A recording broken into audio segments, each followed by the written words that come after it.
বাড়ি কেউ আসে নাকি? কে আছে? বাবা 2-3 দিন হচ্ছে আমি কিছু খাইনি, আমাকে কিছু খেতে দাও। আচ্ছা দাঁড়াও।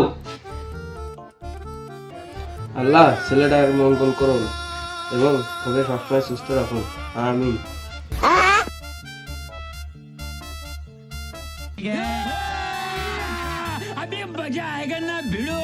আমি তো আগেও অনেক জায়গায় পাশাপাশ খেয়েছি, তাই এখন স্বাস্থ্য অন্য জায়গায় পাইনি। আরে ভাই, এই ভাত আমি কুকুরের দিলাম, কুকুরি খাইনি, সেই ভাত আমি তোমার দিছি।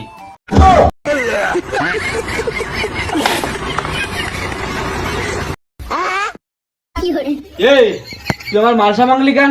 এই মালসা আমার দাদি রাত্রি মতে, এ রাত্রি কিসি মত পেলে?